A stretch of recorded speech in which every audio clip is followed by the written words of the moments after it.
2026년 1월 한 편의 영상이 전 세계 인터넷을 뒤흔듭니다. 폐허가 된 건물 안에서 피를 흘리는 러시아 병사 3명이 비틀거리듯 걸어 나와요. 두 손을 머리 위로 올린 채 한 발짝씩 아주 조심스럽게. 그런데 그들이 마주한 건 사람이 아닙니다. 기관총을 단 작은 로봇 한 대. 인류 역사에서 처음으로 영상에 또렷이 찍힌 인간이 기계에게 항복하는 순간이었죠. 영화가 아닙니다. 지금 이 시간 실제 전쟁터에서 벌어지고 있는 장면입니다. 그리고 그 짧은 영상 뒤에는 훨씬 더 거대한 변화가 숨어 있습니다. 우리가 전쟁을 떠올리면 보통 이런 장면이 먼저 떠오릅니다. 참호 속 병사들, 탱크 행렬, 포연을 뚫는 돌격. 그런데 지금 우크라이나 전선의 풍경은 완전히 달라졌습니다. 우크라이나 전 총사령관 발레리 잘루즈니는 최근 전선을 이렇게 표현했죠. 전선은 로보틱 킬존이 되었다. 30km 깊이의 전선에서 인간은 드물고 취약하다. 로보틱 킬존. 로봇이 지배하는 살상지대. 제목만 들으면 SF 같지만 2026년 2월 지금의 현실입니다. 실제로 우크라이나 전쟁에서 발생하는 사상자의 70에서 80%가 드론과 로봇 때문에 생긴다는 분석이 나옵니다. 총도, 포탄도 아닙니다.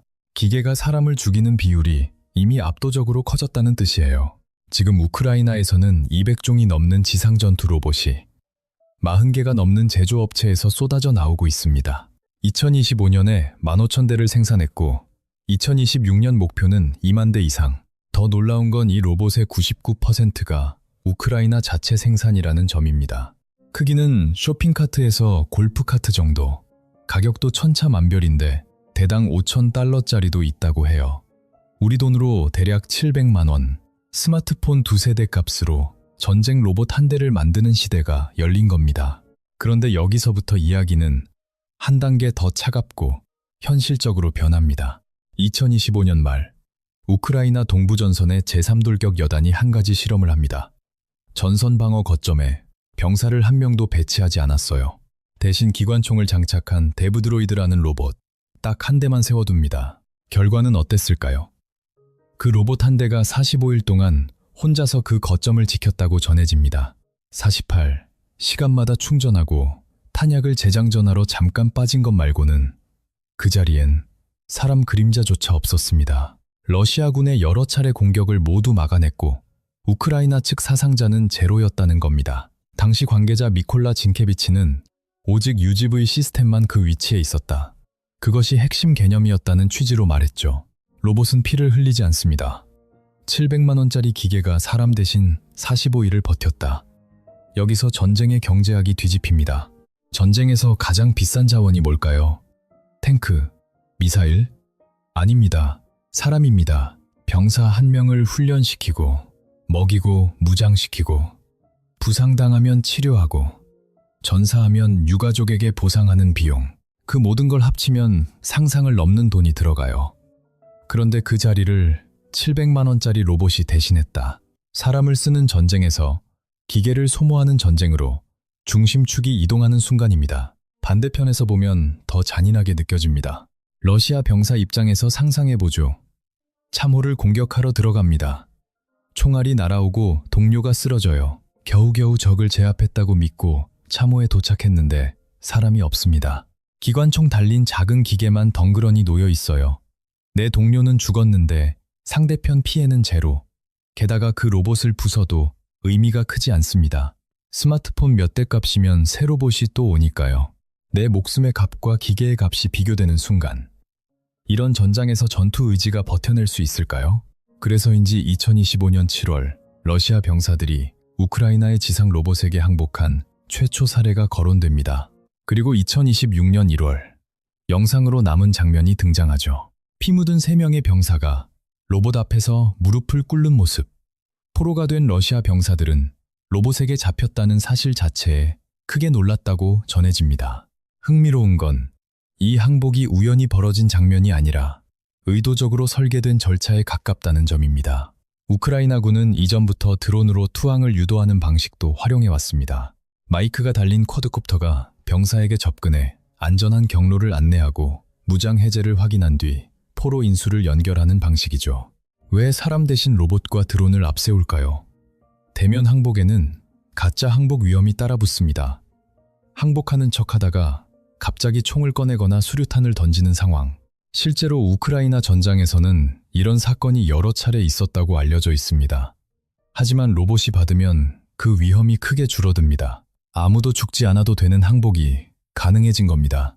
그럼 이게 우크라이나만의 이야기일까요? 전혀 아닙니다. 지금 전 세계가 로봇 전쟁으로 뛰어들고 있어요. 그리고 그 규모는 우크라이나의 쇼핑카트 로봇과는 차원이 다릅니다. 이기는 달아다만 엠다.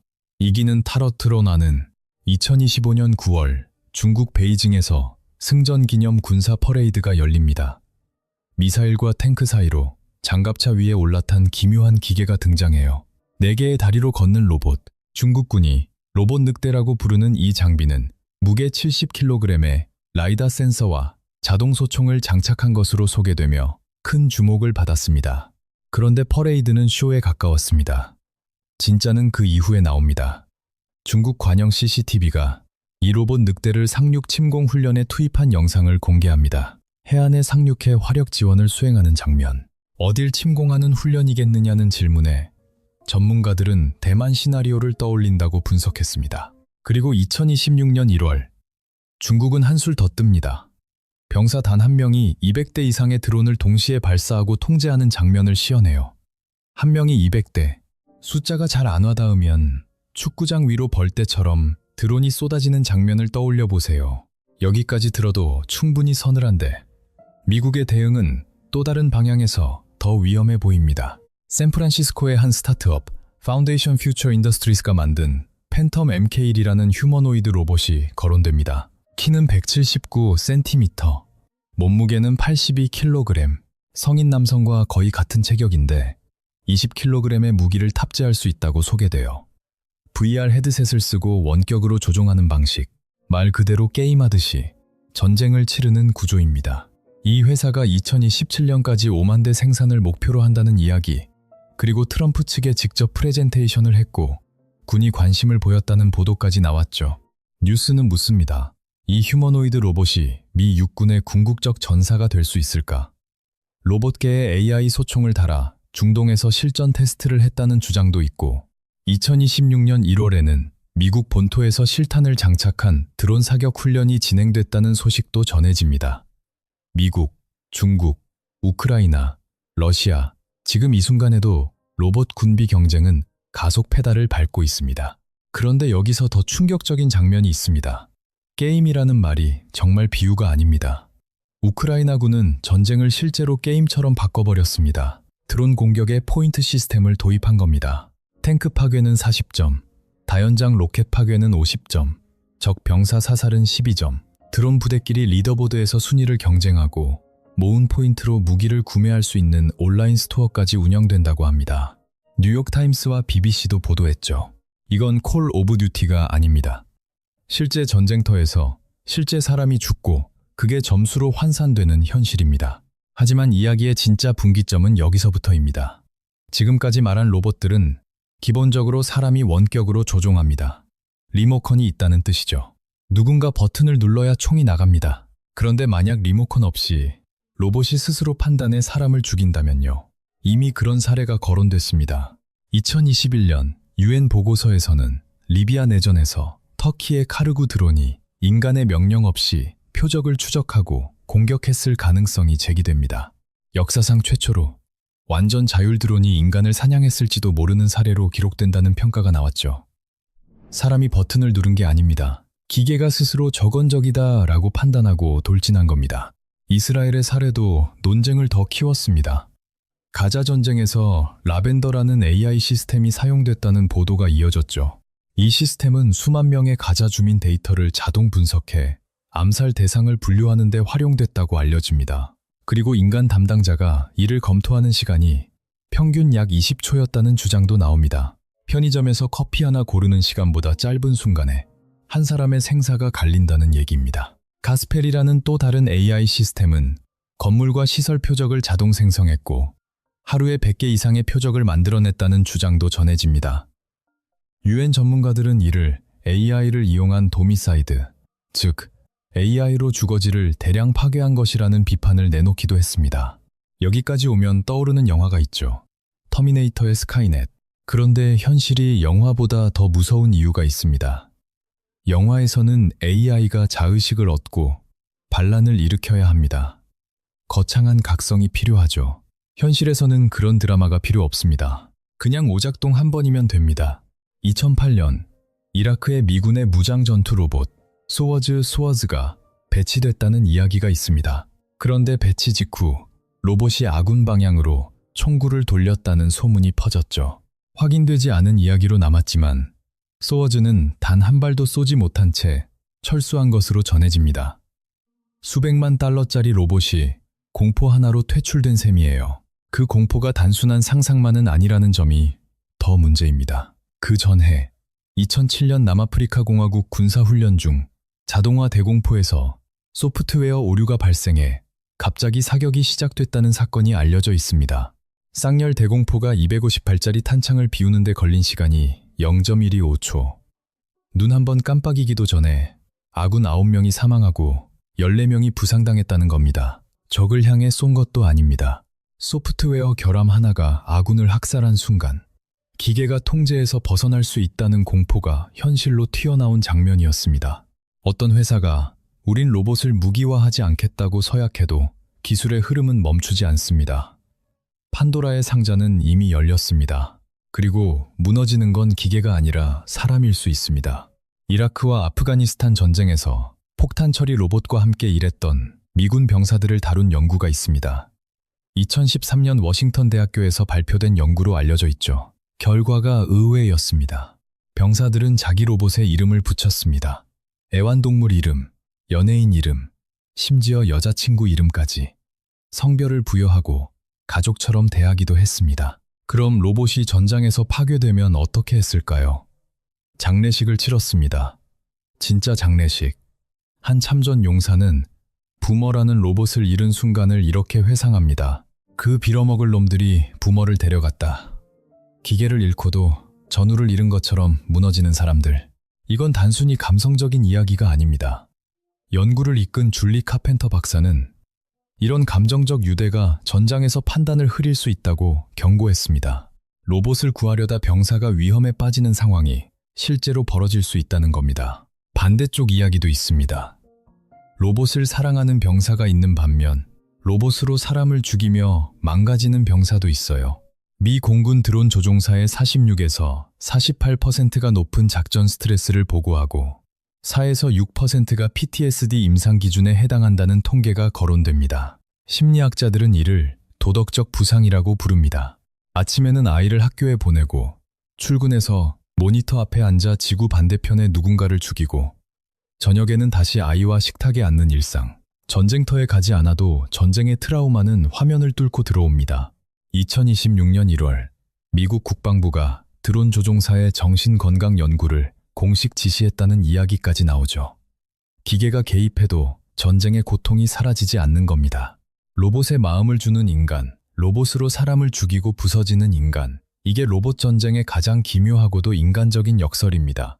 여기까지 들으면 이런 생각이 들 수 있습니다. 무섭긴 한데 이게 나랑 무슨 상관이지? 전쟁터는 멀고 로봇은 뉴스 속 이야기 같으니까요. 그런데 사실 우리나라에도 이미 로봇이 총을 들고 서 있습니다. DMZ, 비무장지대, 삼성테크윈, 지금의 한화에어로스페이스가 고려대학교와 함께 만든 SGR-A1 자동 경비 로봇이 거론되죠. 열감지 카메라로 침입자를 자동 탐지하고 K3 기관총을 장착한 것으로 알려져 있습니다. 대당 약 2억 원. 이미 우리 군 경계선에 배치되어 있다는 이야기까지 이어집니다. 남의 나라 이야기가 아닙니다. 우리 국경에 우리 세금으로 만든 로봇이 총을 들고 서 있다는 뜻입니다. 그래서 이 변화가 우리에게 던지는 의미를 딱 세 가지로 압축해보죠. 먼저 돈입니다. 우크라이나에서는 700만 원짜리 로봇이 전선의 판도를 흔들었고 미국은 5만 대 휴머노이드 전투 로봇 생산 목표가 거론됩니다. 이건 군사 이야기에만 머물지 않습니다. 로봇을 만드는 나라, 로봇을 수출하는 나라가 다음 시대의 경제 강국이 됩니다. 한화에어로스페이스가 DMZ 경비 로봇을 만든 것도 그냥 우연으로 보기 어렵죠. 한국의 방산 로봇 기술이 이 시장에서 어디에 서느냐가 우리 경제의 다음 10년과 맞물릴 수 있습니다. 다음은 일자리와 인력 문제입니다. 우크라이나 전선의 평균 병사 나이가 43에서 45세라는 주장도 있고 20만 명이 무단 이탈했으며 200만 명이 징집을 회피하고 있다는 이야기까지 나옵니다. 겉으로는 사람이 부족해서 로봇을 쓴다처럼 보일 수 있지만 더 본질적인 변화는 이겁니다. 로봇이 있으니까 사람이 덜 필요해지는 구조로 바뀌는 것. 우크라이나 국방부 장관이 이를 인간 중심 접근이라고 포장해도 핵심은 전장에서 인간을 빼겠다는 흐름입니다. 그리고 이 기술이 전쟁터에만 머물 가능성은 낮습니다. 경비, 치안, 물류로 넘어오는 건 시간 문제라는 관측이 나옵니다. 미국에서는 이미 60곳이 넘는 경찰 특수부대가 로봇계를 운용하고 있다는 이야기도 있죠. 마지막은 가장 무거운 질문입니다. 윤리의 문제. 기계가 사람의 생사를 결정해도 되는가? 이건 먼 미래의 철학 토론이 아닙니다. 지금 당장 답을 요구하는 현실적인 질문입니다. Stop Killer Robots 같은 국제 캠페인은 자율살상 무기를 금지하자고 외칩니다. 핵심 주장은 분명하죠. 기계는 복잡한 윤리적 선택을 할 수 없고 인간 생명의 가치를 이해할 수 없다. 유엔에서도 치명적 자율무기 시스템, 영어 약자로 LAWS를 둘러싼 논의가 계속되고 있습니다. 그런데 문제는 미국, 러시아, 중국 같은 주요 국가들이 구속력 있는 조약에 반대한다는 점입니다. 로봇 무기를 가장 많이 만들 가능성이 있는 나라들이 규제의 브레이크를 잡지 않으려는 구도가 반복되고 있는 셈이죠. 핵무기 군비 경쟁과 닮아 있습니다. 그리고 그보다 더 조용하지만 더 위험한 변화가 있습니다. 전쟁의 문턱이 낮아진다는 것. 한번 생각해 보세요. 전쟁을 결정하는 정치인 입장에서 자국 병사가 죽지 않는 전쟁이라면 어떨까요? 로봇이 싸우고 로봇이 죽고 국민 앞에 관 대신 부서진 기계 부품만 돌아온다면 전쟁을 시작하는 결정은 훨씬 쉬워질 수 있습니다. 표를 잃을 걱정이 줄어들고 사상자 숫자가 뉴스 화면을 채우지 않으니까요. 로봇 전쟁의 가장 큰 위험은 로봇 자체가 아닐 수도 있습니다. 전쟁이 너무 쉬워진다는 것. 그게 진짜 위험입니다. 이건 미래가 아니라 현재입니다. 로봇이 45일 동안 전선을 지키고 병사가 로봇에게 항복하고 사람을 죽이는 일이 점수가 되는 일이 지금 벌어지고 있습니다. 그리고 이 기술은 반드시 우리 일상으로 넘어옵니다. 인터넷이 그랬고 GPS가 그랬고 드론이 그랬습니다. 전쟁에서 태어난 기술이 경비와 치안, 물류와 제조업을 바꿔왔죠. 로봇 전쟁 기술도 같은 길을 밟을 가능성이 큽니다. 그래서 지금 감시하고 지금 논의해야 합니다. 소프트웨어 오류 하나로 아군 9명이 죽었다는 사건이 있었고 AI가 20초 만에 사람의 생사를 갈랐다는 논쟁이 나왔고 드론이 스스로 인간을 추적해 공격했을 가능성이 제기됐습니다. 브레이크 없는 기술이 어디로 향하는지 결과의 단서들은 이미 곳곳에 흩어져 있습니다. 2026년 전쟁터의 풍경은 바뀌었습니다. 참호의 병사 대신 로봇이 서고 인간이 기계 앞에 무릎을 꿇는 일이 현실이 됐습니다. 미국과 중국, 러시아가 로봇 군비 경쟁에 뛰어들었고 우리나라 DMZ에도 이미 기관총 경비 로봇이 거론됩니다. 터미네이터는 허구였지만 현실은 그 허구의 속도를 따라잡고도 남는 듯 보입니다. 영상의 첫 장면을 다시 떠올려보죠. 피를 흘리며 로봇 앞에 무릎 꿇던 3명의 병사. 다음번에 그 로봇 앞에 서게 되는 건 누구일까요? 그리고 그 로봇의 방아쇠를 당기는 건 사람일까요? 알고리즘일까요?